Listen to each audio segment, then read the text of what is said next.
for someone who's not familiar with you, I guess just a little introduction on what it is that you do, your title, all that good stuff. Yeah. Oh, sure. I'm Marcos Diaz Gonzalez. I'm a senior vice president at AECOM. I run major programs in New York Metro, and I've had a variety of roles through my 16-year career at AECOM and my 20-plus year career here in the U.S. I have run operations, major projects, business development in New York. So I've done a little bit of everything from the business side, the client management account side, and then program management, and really enjoying putting together high performance teams and seeing how they can improve the city of New York. Right, cool. So just to kind of to see, since we're talking about ACE students and their career paths, and like they're looking at ACE as a way to find new career paths, or maybe affirm that that's where they want to be. Was this always sort of your plan to be in this role that you are now in engineering in the ACE fields? Was that always the plan for you? Definitely not. I think one of the things that ACE allows you to do, the ACE Mentor Program, is to explore early on a variety of career paths, and to actually be mentored and be in close contact through a number of years when you're still in high school before you actually go to college and you narrow potentially your career choices a little bit more. What the ACE Mentor Program allows you to do is explore all of that and sort of expand your horizons. There are many different career paths that you can take in the fields of architecture, engineering, and construction management. And I can tell you that when I was in high school, I wish I had had the opportunity to be mentored and to have found something like the ACE Mentor Program. I definitely would not have spent as much time in college and in university, trying to really figure out what it was that I enjoyed, what it was that I liked, and how I could contribute. So it's that is one of the great values of the ACE Mentor Program. And I can tell you, it took me many years, even after university and starting to work or my work career, to really try to figure out that what I really enjoyed was to run portions of companies, to run major projects that are multidisciplinary in nature and complex in nature. I did not know that when I was in high school. I did not know that when I was in college, and I really didn't know that at the beginning of my career either. So it's a little bit of an evolution and a development as you learn more things. And do you think that there was something that kind of solidified that for you, or was it kind of just those years piling on, kind of like learning yourself through the process? I think it's very important. The first job that you take after college, or the first job that you take, right, your first internships during college are very important. They're going to mark a little bit your philosophy as to how you approach the profession. One of my first jobs was as a assistant campus planner at Stanford University, and I think that's probably where I finally did get a glimpse of what it was like to work in a multidisciplinary team that had architects and planners and engineers and archaeologists and environmental scientists. So I really did get to see just about every facet of the planning and design and construction management profession within a very complex campus. And that was really my first job after my undergraduate degree. So, and I think that informed me a little bit that I really wanted to be in a company and also in a profession where I was always able to learn, and I was always able to hear very different angles, very different opinions about the same problem, so you could come up with an array of better solutions. So I think that's beautiful, and that's what I love about being in the engineering industry. Is like there's so many perspectives and so many things. And I guess to prep for this interview, I kind of just did a quick Google search of your name, because I was introduced to you when I was in high school in ACE. But when you look up Marcos Diaz Gonzalez, there's no lack of like articles just talking about your achievements and all of these things that you've done within your career. And I kind of was interested in seeing that you were you took part in projects that were international, not just things in New York or the US. And I was kind of wondering, were you able to travel, and like how did that come about in your career to be able to do things like that through engineering and through these multidisciplinary industry, you know? Yeah, so I was able to travel for two of my jobs. Before I joined the Ecom, I was part of the New York Olympic bid, and for about 2 years, I had a chance to basically travel the world and showcase the plan, New York City's plan for the 2012 Olympic Games. So that was an incredible opportunity right after graduate school. And then after the games went to London, I joined AECOM, and I had a very similar opportunity that I requested. I had a big project in New York City. I had the redevelopment of Lincoln Center, and I was on that project for a good portion of the first 4 years that I was at AECOM. But I also was eager to learn about other projects through the world, and I was able to travel to many places in Latin America, Honduras, El Salvador, Panama, Colombia, Brazil, as well as many places in the Middle East and in Europe. And at times it was project related, at times it was opportunity related, and at times it was because we were in the process of merging or acquiring companies, and I was part of those teams. So it was an incredible opportunity to visit, many places, many offices, many projects, meet many people, and put together teams in 4 different continents. That I was able to do that. So I was very, very fortunate to be able to do that, to have a local focus in New York for many things, but also an international perspective on many complex programs as well. I think that's definitely one of the coolest things about this industry, is that it's global. Like everywhere, someone is building something. Do you have like a favorite place, a favorite like opportunity that you had to travel? I mean, I do like New York. I have to say, as a place to do business. It's an incredible city. There've been many incredible places that I've been to, from Rio for the to develop the capture for the Rio 2016 Olympic Games, to Colombia for many projects there. Spain, where we have a very nice and very robust operation in Madrid. London for many global captures or global meetings is a great city to visit as well. It's really difficult to pick a place. I pick New York. That's actually, I love that, because I think New York is an amazing place and with many opportunities. So yeah, and I guess to kind of round off talking about your career and your experience, do you have any favorite projects or achievements that you've had in your career so far?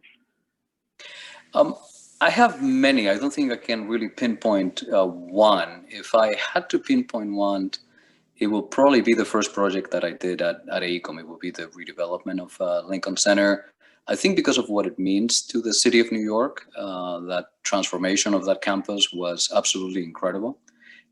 Very, very complex, and just bringing the arts and the performing arts and really allowing them to thrive in a city like New York through the most complex performing arts campus in the world. I think that was really a fantastic way to begin my career at AECOM. And today I'm involved in quite a few programs that are very exciting for the city of New York. In some cases, they are the first very large design build programs that the city is doing, and in some cases they're the first sort of expansion. The expansion of Javits Convention Center, for instance, is also a remarkable project that I started working on in 2016. So difficult to pick one favorite. So to kind of bounce off of what I guess the project that AECOM has been involved in, and you're involved in them, I do know that ACOM took part, I think last year, the end of March. ACOM won a contract with the city to basically create over 1,000 beds as emergency response to COVID-19.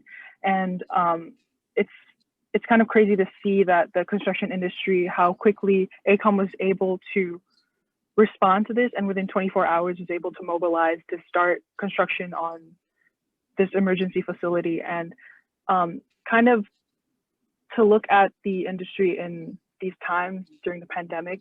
Have you seen that ACOM, well, with your work and all the different disciplines that you work with, is ACOM still working on projects that necessitated, I guess, mobilizing this quickly the same way that we did for that project? Or yeah, I mean, it is one of the advantages, I will say, in a large company like AECOM, is the mobilization capacity when you have an emergency response type contract.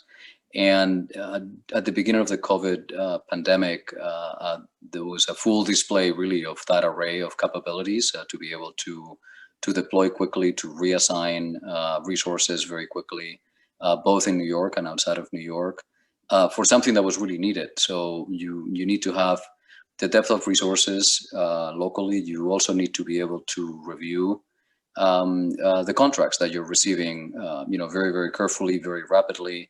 So you need the management capacity, and then you need the technical capacity to execute those projects correctly.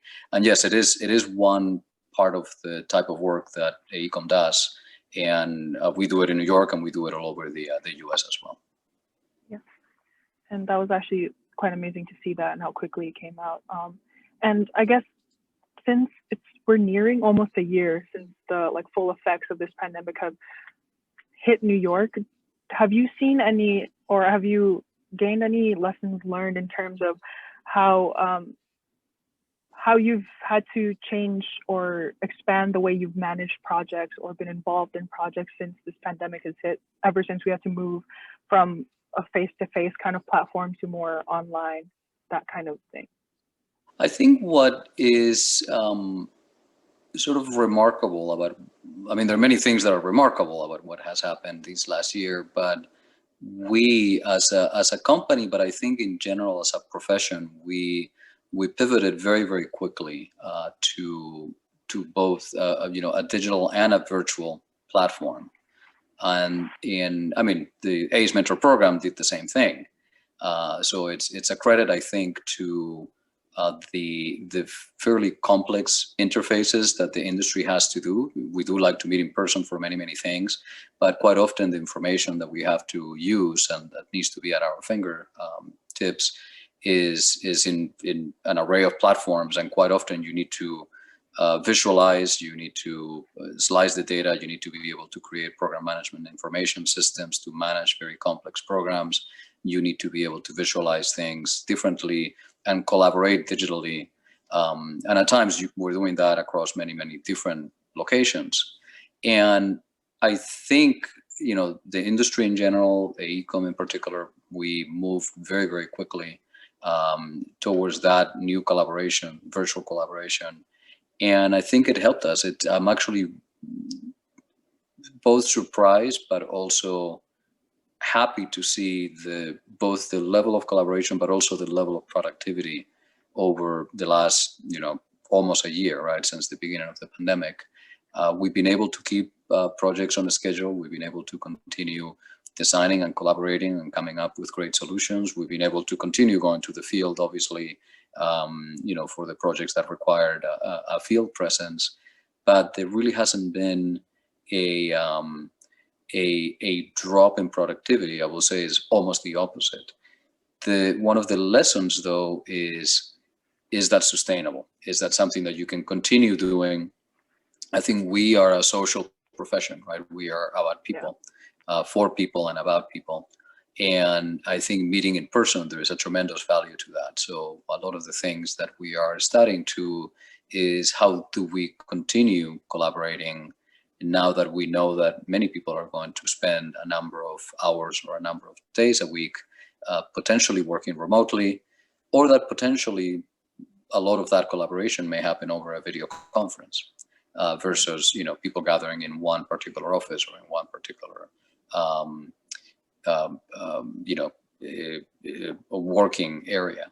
So there is tremendous value to bumping into each other and sharing information that is in an ad hoc type format. There is a lot of, great conversations that happen at the coffee machine, or just when you run into someone at the reception or at the, in a workspace. That doesn't happen the same way when you're collaborating virtually. So you need to take the good things about being able to collaborate virtually. We're saving time on many processes, many procedures. And I think when we go back to either back to the office or to a mix, virtual and in presence format for collaborating, we really need to take the best of both worlds. So I'm hoping that we've learned from it. We definitely have learned quite a bit from the last 10 months. And when things go back to normal, I think it's actually going to be better for everybody in terms of collaborating better. Absolutely, yes. And do you see this change in communication and just like the transformation of our industry? You did mention that there is no lack of productivity. Do you think that this pandemic is reshaping the kinds of projects that AECOM or just the construction industry itself is like what projects we're moving towards because of this pandemic? What do you see in like the coming years based on your experience and what's happening now? Yeah, I mean, what I see is many clients having really figured out that they can also continue exercising many of their processes in a virtual environment, right? Whether it is for, when you're in procurement, the release of RFQs or RFPs, the intake of RFQs and RFP responses, the decision making of awarding projects, a lot of the processes that government usually does in person or in paper have transitioned to a virtual process. And I think there is, there was a slow learning at the beginning, and it has actually turned into something that is, quite frankly, very sustainable and that has momentum. So I actually think that is a big change. In terms of offers or in terms of projects, I mean, one of the things, obviously, that I think the industry is looking in general is how do we help our major clients that need operational readiness when they are in the middle of a major disaster. Traditionally, we have looked at it as in the middle or after living the consequences of a natural disaster, a flood, a fire. But we're definitely looking at, pandemics, I think, in that respect. So how do we redesign, specific spaces that our clients use? How is the airline industry going to be working in the future? How is the hospitality industry going to be working in the future? The same thing for healthcare, the same thing for education, both K through 12 and higher ed, and the same thing for the convention and entertainment industry. They've all been changed. Their business plan has changed. But I think the way that they think about reacting to potentially, any other pandemic in the future or any other health scare in the future or emergency situation in the future is made many of these clients rethink how they need to run certain processes. And, because design informs behavior, enhances behavior, I think our profession, our industry needs to take the lead in, in all the research and then in all the, the best cases scenarios moving forward. So it definitely has informed, AECOM, and it has informed the industry. So in this time of kind of all of this, I don't want to say craziness, but in all this time of transition and all these changes, you still continue to be active in ACE and in mentoring the next generation of engineers, architects, and construction managers. Why do you think mentorship is super important, especially in times like this, in this pandemic situation? I think it's critical for anyone who who works in our space, right, the A, E, and C space, to give back to the community, and to engage in something that has tremendous civic purpose. We do that through our profession, but I think it's very, very important to inform and to attract the next generation to, to a very worthwhile, quite frankly, a very worthwhile career, a very worthwhile profession. And to do that in large cities is equally important. It's, a place like New York City has many industries that are attractors to young people, whether they're in high school or they are in college. And you have banking, and you have real estate, and now you have a lot of venture capital, and you have a lot of technology companies that are settling in in the New York metro area. And I do think that in terms of attractiveness, the architecture, construction, and engineering profession should be in or at the same level. So the ACE Mentor program provides that avenue, and I have found it to be one of the most important things that I have done, in my career at AECOM and before. I mean, I think mentoring, and if I wasn't in the profession that I'm in, I think I will be an educator. For me to share, what I know, and then to see the development potential of many other young people that are trying to figure out what they want to do, what they want to become, is critical, is very important, is very worthwhile, and it has been one of the highlights, of my my career. I started Team 19 in 2007, and I joined the board in 2010. So I have been a volunteer in one capacity or another for the ACE Mentor program of Greater New York for almost 14 years right now. And it definitely has been the highlight of my time here in New York. So it's clear to see that mentorship really is a passion of yours, and kind of passing on your knowledge to the next generation. So I guess one of the things that I wanted to ask was, what is it that my generation of engineers, architects, and construction managers, what should we be prepared for in this industry? I think so the new generation should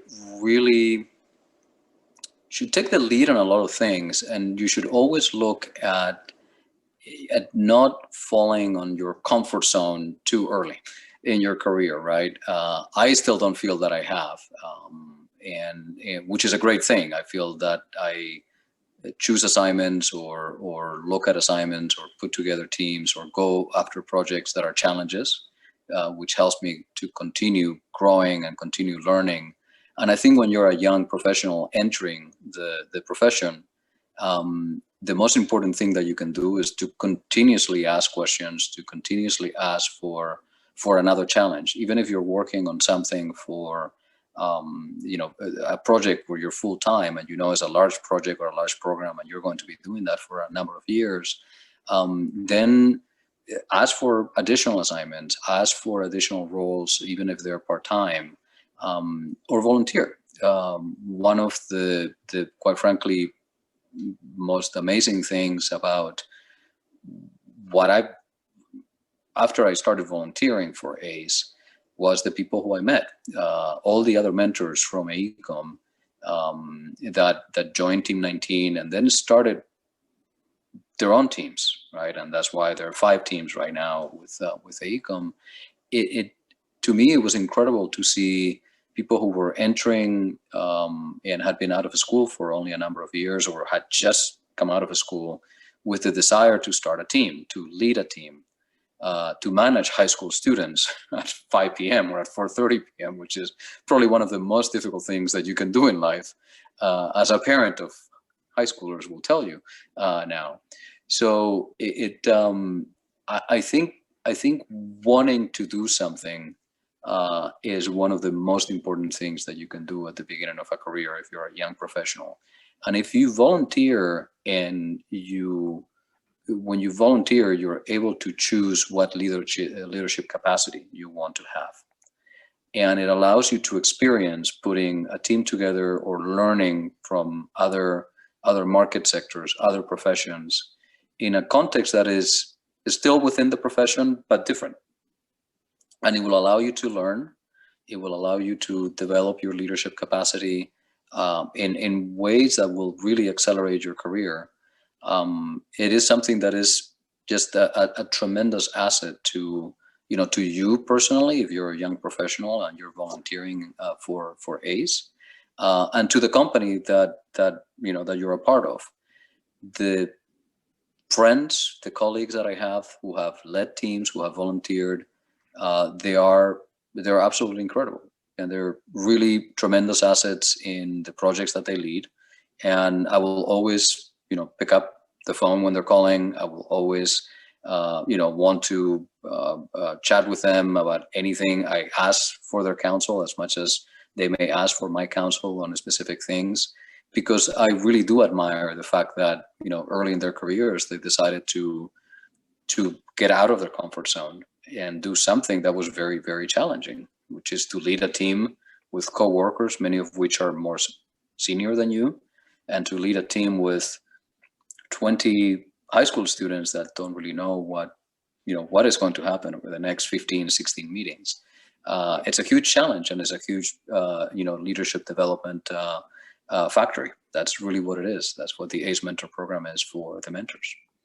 Right. And I've discussed this with my older sister, who actually introduced me to the ACE program. And we used to talk about how it was a great learning experience for us as the students, but it was also really cool to see how our mentors themselves too bloom from like young professionals really new into the industry to these great leaders who've like won competitions and led big teams of students into like this great new career. And so it's just really wonderful to see how being a mentor and also having a mentee it goes both ways. You learn both ways wherever you are on the end of the spectrum. So it's really wonderful to see your work and their work, coming to fruition and creating new professionals within our field. And I just wanted to really thank you personally, and also as a young professional who was influenced by you as a mentor in ACOM in Team 19 that I was in as a high schooler. I just wanted to say thank you for your time, for just giving us your knowledge, and also for just sitting down with us for this interview. You're very welcome. It really is my pleasure to have been part of this program for 14 years and many more to come.